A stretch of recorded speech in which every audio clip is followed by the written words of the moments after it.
When you see how well these things retain value on the used market, yeah, we kind of get it. This doesn't feel up to scratch. Now, the model we're covering, you might just think it's a bit of a cosmetic facelift, but mechanically speaking, there are a lot of changes. The ride quality just lacks any refinement at all. Has the update fixed that in any way?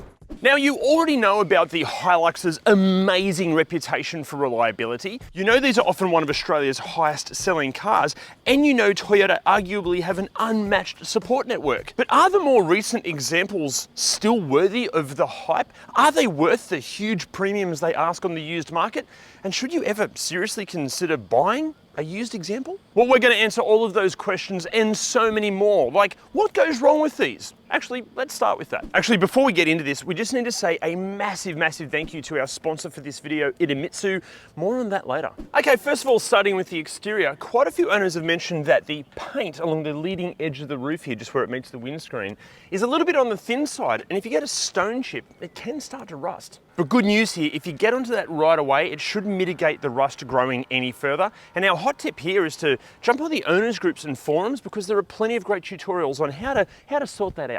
Also, just on rust issues as well, unfortunately more and more owners are reporting that they're getting hundreds, if not thousands, of little rust dots all over the car. But the thing is, that's not the HiLux or Toyota's fault at all. According to the owners, this is what can happen if some dickhead has used a grinder near the HiLux, especially if they're fitting any accessories or grinding the back of it to fit a canopy. That's because depending on the model, you might have to cut into the headboard to fit the canopy. And if they've used like an angle grinder instead of a reciprocating saw, that can just spray little metal particles all over the car, and it results in these rust issues. Actually, this is a great example of something we say all of the time. If the car you're looking at, especially a four-wheel drive like this, is fitted with aftermarket accessories, are those parts quality items, and have they been fitted professionally? Next up, a few owners have complained that their tailgate central locking actuator can play up. Now, the good news here is it's generally fixed under warranty, although some owners have had the problem come back time and time again. In saying that, it's not a common issue at all, quite sporadic. Also, if you're planning on driving through any water crossings, Toyota updated the drainage plugs in the bottoms of the doors because previously the doors could fill with water. Just make sure they've been done. But besides that, we wouldn't say there are any other further issues that are inherently the car's fault as such. Really, the only other exterior issues you're going to run into are going to be down to who the previous owner was and how they treated it. For example, if they've done a few beach runs, how meticulous have they been with cleaning it afterwards? If they've taken it deep off-road, how much mechanical sympathy have they shown it? Look, there's a whole bunch of telltale signs you need to watch out for here, and to check them out, go and watch our Ultimate 4x4 Buyer's Guide, because it will explain everything. Now, even though this generation, or the N80 HiLux, has been around since 2015, and there was an update in 2017 and another update in 2020, in this video we're just going to be focusing on those third iteration models. And why is that? Well, it's because we've already made a full video of the first and second iterations of the N80 already. However, a quick warning, if you do go and watch that video, just know it was one of the first videos we kind of got around to making, and you can tell that ReDriven has evolved quite a lot since then, so cut us some slack. Go easy on us in the comments. Anyway, like the earlier iterations, the post-2020 HiLuxes have been available in dozens of different configurations, featuring everything from single, extra, and double cab bodies with pickup or cab chassis rear ends. You can then choose between rear-wheel drive high rider, and four-wheel drive running gear. And good news for the four-wheel drive models, because they come with a rear diff lock as standard. Engine-wise, the vast majority on the used market will feature a 2.8 litre turbo diesel. However, a 2.4 litre turbo diesel is available on lower spec variants, as well as a 2.7 litre petrol. And just on the variants, the range consists primarily of the base spec Workmate, mid-spec SR, and the slightly fancier SR5, although the Rogue, Rugged X, and GR Sport all add a load of accessories to keep things interesting at the top end of the model range. And obviously what mechanical package and configuration is available will depend on what the actual trim spec is, but if you do need all of those specific details, as well as all of the common issues written out so they're really easy to refer to, go to redriven.com and check out the completely free HiLux cheat sheet, because it will answer all of your questions. But what actually changed with this third iteration? Well, you know what? A whole lot. Engine-wise, Toyota extracted some more power so the HiLux could compete with the competition, plus they recalibrated the accelerator tune for a more accurate and smoother power delivery, and therefore hopefully improved fuel economy.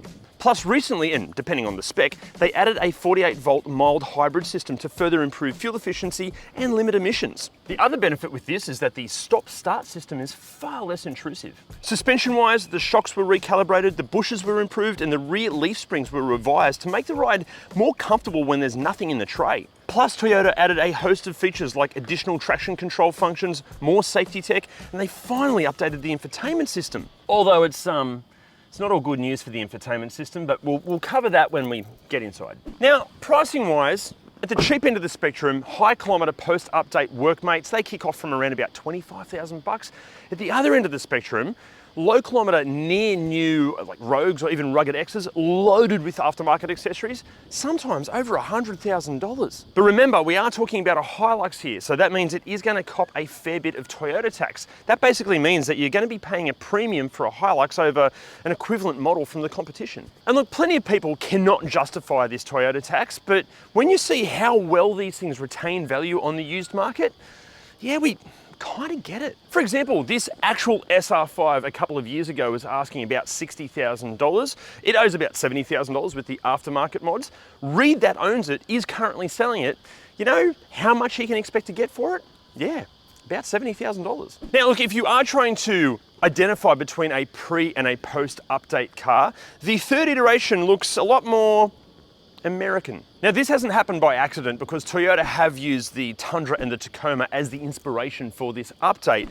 And you can tell because it's got the big grille and the kind of angry squinty headlights. And I don't know about you, but I really like the way these look. Obviously this actual example is certainly helped by the lovely wheels and the lift kit and a few other accessories, but even in standard form, good looking thing. However, can I ask a favor here? Look, spend your money however you want, but if you're gonna buy a HiLux and jack it up and chuck massive wheels and tires on it and a full catalog worth of accessories, can you actually take it off-road, please? Look, I'm sure we've all seen this countless times, but how often do you see a HiLux with every conceivable modification, and yet clearly it's never seen an inch of dirt? I mean, am I the only one that just finds that a bit pathetic? Anyway, speaking of pathetic, let's get inside and talk about the infotainment system. So look, it is great that Toyota finally included Apple CarPlay and Android Auto about 600 years after every other manufacturer. And yes, this is a massive improvement over the earlier infotainment systems, but so many owners are still complaining that this thing just sucks. They're reporting things like the operation is just really slow, or the Bluetooth drops out, or the interface isn't intuitive at all, and the whole thing just feels a whole generation old. Now the hot tip here from many owners is just to bin this entire system and fit a quality aftermarket unit. And while you're at it, why not update the speakers and fit some more sound deadening inside as well, because that will make a hell of a difference. Now the next common complaint, and this is going to vary depending on your body shape and weight distribution, but plenty of owners have complained that they just can't get comfortable in the seats, and that the seats can actually give you a bit of a numb bum or sore lower back over long journeys. And you know what? Yeah, I tend to agree. No matter what I do, I just can't seem to get comfortable in terms of ergonomics. There's lots of adjustability, but it's like the steering wheel needs to come out a little bit further, and the seats are okay, but they're definitely not as plush as some of the seats in the competition. Actually, if you're a HiLux fan, you're going to hate me saying this, but I still think that the Amarok, even the previous generation Amarok, it still wins for the interior comfort and fit and finish and feel. Now this next issue, it's not a common one at all, but quite a few owners have had a problem with the air conditioning just completely dying. Now the good news here is that it is covered under warranty, but the bad part of that is that for some owners, they've had to wait up to 3 months or even longer for the problem to be diagnosed, the parts to be ordered in, and then the car booked in to actually get repaired. Now this is not ideal if we're talking up to 12 weeks of no air conditioning in Australia's hot summer. Now, I do keep referring to the owners groups and forums, and that's because we joined a bunch of those owners groups and forums to do the research with this. And I've got to say a massive thank you to everybody that assisted with the research for this video. And also a huge shout out to Reed for lending us his HiLux for the shoot. Mate, you're a bloody legend. Thank you so much. Now, aside from all of that, I do tend to agree with plenty of the owners out there and potential owners as well, that this interior, it just doesn't feel like what a $70,000 interior should feel like. Look, don't get me wrong, it doesn't feel cheap and nasty at all, but it also doesn't feel in any way, shape or form premium. Like really the only soft things in here are the armrests and the seats, and that's about it. Honestly, everything else is very hard plastic, which is great for resilience. These things, you can treat them like absolute crap and they still come back for more. Even the switchgear, it just all feels a bit light, and it just feels, I know it's 70,000 bucks, 60,000 bucks. Even for $50,000, this doesn't feel up to scratch. And especially when you consider that there are plenty of other vehicles in this class that are asking less than what a Hilux asks, even on the used market, that have interiors that feel far more special than this. And then as far as using this interior in terms of practicality at least, you've got storage bin here, okay size glove box. Actually the glove box is a bit small. Spot for your phone just there. 2 cup holders here. Spot for more crap here. Decent size bin here. Door bins are pretty good. Spot for life's filth just here. Got a sunglasses holder here. What does Reed wear? He wears Ray-Bans. Well done, Reed. And also, you've got hidden cup holders here and here. But I've got an issue with these. See, because the standard ride in these is so jiggly, when you put a coffee there, and unfortunately I know this from experience, what happens, the coffee kind of froths itself and starts bubbling out of the little mouth hole part, and then it pours all over the window switches and the mirror control switch, and even over your leg. And if you're wearing shorts, it's bloody hot and it hurts. Now, besides the underwhelming infotainment tech, what other features are you going to get? Well, look, obviously this is going to vary depending on the trim spec you're looking at. But if you want more than 2 speakers, you're going to need to get an SR. If you want luxuries like carpet and dual zone climate control, you're going to need an SR5 like this one. And if you're after all of the bells and whistles, well, check out the Rogue, the Rugged X, or the GR Sport. And good news here in terms of safety features, because all Hiluxes of this iteration come standard with the full suite of Toyota Safety Sense technology. We're talking AEB, high-speed adaptive cruise control, lane departure warnings, and road sign assist, and so much more. And again, if you need all the specific details on the features and the safety equipment, ReDriven.com, it's all on the cheat sheet. Now, did you know this generation of Hilux has actually won the grueling Dakar Rally 3 times in the last few years? And interestingly, I'm exactly 10 centimeters taller than the guy responsible for steering these things to victory, Nasser Al Attiyah. This is in my driving position, and it's okay, I guess. There's an okay amount of foot room, and there's a bit of knee room, and the seat's kind of comfy. It does annoy me that the seat's almost at a 90-degree angle, so you end up sitting like the textbook version of how you should sit in primary school, like this. So that's not that comfortable.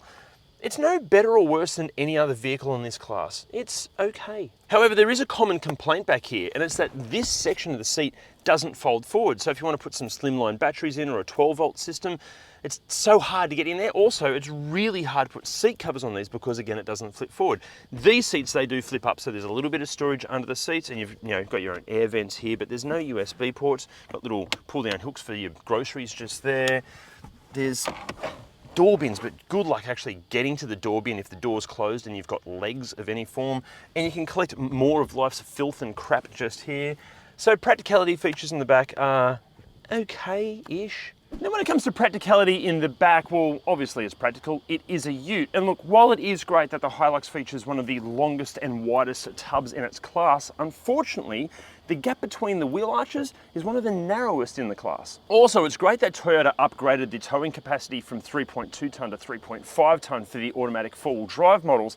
But as we always say, towing something that's heavier than the tow vehicle itself is just asking for trouble. And also, please, please double and triple check your weights compared to the Hilux's GVM and GCM, because we know of scenarios where vehicles that have had an accident that have exceeded these figures have then voided their insurance. And that could equate to $70,000 or more just gone, vanished. Just please don't let that be you. Now when it comes to common complaints and what goes wrong in terms of the driving experience, the big one that the Hilux has always copped is that the ride quality just lacks any refinement at all. Has the update fixed that in any way? Well, in terms of this example, we can't really comment on that because it obviously features aftermarket suspension, and more on that in a minute. But of all of the owners and even car journo mates I've spoken to in regards to driving different iterations of the Hilux, the update has made a bit of a difference, kind of, not really. See, even with the update, I still feel like this is where the Hilux really drops the ball.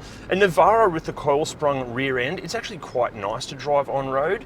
And an Amarok and a Ranger, even in standard form, it just feels like they've really nailed their suspension calibration. But in Hiluxes, it's just a bit of a mess. It's like they went for the absolute cheapest option they could. Although maybe that's because Toyota just assume you're going to do what Reed has done with this one and just fit an aftermarket suspension setup in the first place. And I tell you what, in terms of this setup, it is one of the best modifications you can make to a HiLux. Look, it is still really bloody firm, but it's removed so much of the jiggle out of the ride, and especially at speed, it just feels so much more controlled and secure. It's far more enjoyable to drive, even around traffic and in Sydney on these streets. I can't believe the difference it's made. Still far from perfect, but a bloody big improvement. And aside from the suspension, obviously with the update you get a little bit more power, and that's nice, I guess. It's not a game changer in any way, shape or form, but yeah, it's nice to have. And aside from all that, you know what? It drives like pretty much every other dual cab ute in this category and class. It's no better, no worse, not that impressive. It just does the job. But you know what? With this suspension and these tyres, it goes from being pretty underwhelming to pretty much average. The thing is though, and look, I'm sure you've experienced this, it does seem like a lot of dual cab ute owners, especially ones of modified Hiluxes and Rangers, drive like complete assholes. And yet here I am driving a modified HiLux, and it's not encouraging me to tailgate every single car in front of me or try to set some new land speed record at every single opportunity. So therefore, maybe that kind of dickhead behavior isn't inspired by the car at all. But look, back to the car, what about mechanical issues? What can go wrong with these things? Well, unfortunately, I can't answer that question because I'm not a qualified mechanic. But you know who is? It's Jim. Now the majority of these are the 2.8 litre diesel, and there are some with a 2.4, which is very similar engine, and 2.7 petrol in the lesser spec'd workmate models. Look, the petrols we're going to cover in another video, but today we're just going to talk about the 2.8s. This update, mechanically speaking, some of the changes, there's a long list. The turbo is different, the fuel injectors are different, the pistons and rings are different, the alternator's different, the head gasket's different, the blockers had changes, the exhaust manifold is different, and the EGR has been revised too. Now, all of these changes have made a really big difference to reliability. Although they do still occasionally have some DPF issues and fifth injector complications, hardly at all compared to the pre-2020 models. Now, the timing chain issues of the old version, virtually unheard of, although there are a few complications with some of the lubrication and some of the tensioner on the lower chain, but still, hardly at all compared to the old ones. And any of these that do have issues, they are still covered by warranty. And Toyota now actually have a 10-year warranty on those DPFs, so you are safe for a very long time. But just keep in mind, sooner or later there will be no warranty, but that's a problem for much later. They also changed the transmission mapping. There were a lot of complaints previously about how poorly it shifted and the way it locked up and the way it didn't lock up. 2020 onwards, facelift, much improved. Some of the biggest failures, and some of them catastrophic, have actually come from overheating. Not that that's a fault with the car, typically. The ones that are overheating are towing a huge caravan. They've got a huge bull bar on the front with a winch and a set of lights, and that's affecting the airflow and the cooling, and they overheat. These things do not like being overheated, and typically when they overheat, that's game over for these things. So if you have one, yeah, a bit of mechanical sympathy when you're towing, and also make sure you don't block up the radiator with a whole bunch of accessories. And look, we say this with pretty much every dual cab ute. A lot of the problems you might have with these are from the previous owner, whether it's been flogged off-road or some of the aftermarket accessories may not have been fitted properly. So just have a good look at all that stuff. Make sure it's quality equipment that's been fitted properly. Now back to our sponsor for this video, Idemitsu. And you know what, if you're watching this from Australia, there's a chance that you might not even know what Idemitsu even is. Idemitsu is the world's top-selling Japanese lubricant manufacturer, and they've been pioneering oil technology for over 100 years. And although you might not know the name, there's actually a chance that you've unknowingly used their oil in your car. Idemitsu is the OEM oil supplier for brands like Toyota, Mazda, Mitsubishi, and Honda. And here's a fun fact, if you've bought a Toyota in the last 30 years, there's a high chance it started its life running on Idemitsu oil. Now, you can buy their high quality oil for your car and enjoy the benefits of their 100-year quest to make the world's finest motor oil. While many oil brands use an all-purpose formula aimed at a wide range of vehicles, Idemitsu's Nano-tailored technology offers the precision of advanced lubrication,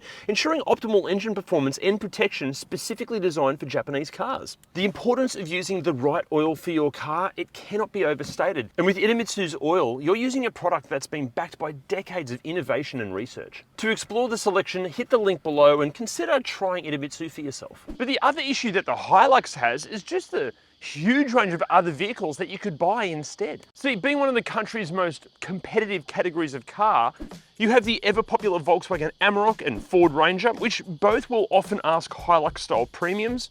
You have the midfield contenders like the twins under the skin Mazda BT50 and Isuzu D-Max, or arguably the value for money pick, the Mitsubishi Triton, or if you're happy to swap leaf springs for coils, the Nissan Navara. Then you have the more recent and potentially controversial new contenders like the LDV T60, SsangYong Musso, GWN Canon Alpha, and JAC T9. And then if you're happy to spend, let's say, premium Hilux money, you also have cars like the Ram 1500, the Ford F-150, Chevrolet Silverado, Jeep Gladiator, and Toyota Tundra. But when you include the Hilux, which is the best of all of these? Well, none of them, and all of them. As we say anytime we review anything in this category, they're all pretty bloody good, and they're all a bit shit. Which one you should buy really comes down to what you need it to do and what you can afford. Financially, a Hilux seems to make pretty good sense. In terms of reliability, it's a matter of so far so good. And if anything were to go wrong, the support network is huge. And overall, this third generation of N80 seems to be the best Hilux yet. And look, as it should be, because Toyota have had time to iron out any of the bugs. Don't get me wrong, this thing is far from perfect, but if you can find a perfectly maintained Hilux that ticks all the critical pre-purchase inspection boxes, and you can afford the Toyota tax, as well as the suspension and infotainment mods to get them sorted out, yeah, buy one. However, as I alluded to in my rant before, when it comes to Hiluxes that have been modified but never go off-road, we argue that a lot of people shopping for these don't need anything like this at all. They're just buying them to stroke their ego and to, I don't know, exude some kind of image of masculinity. And if this sounds like you, but you still need a vehicle that expresses and exudes masculinity while also still being very, very practical, we think you should buy one of these instead. But if you weren't to buy these or this, what would you buy instead and why? Let us know in the comments. See you next time. It is currently selling it. It's about 2 years old, and as a car, it's going to ruin the taste. The facelift, why can't I talk? Okay. The facelift also, I'm not going to say that word.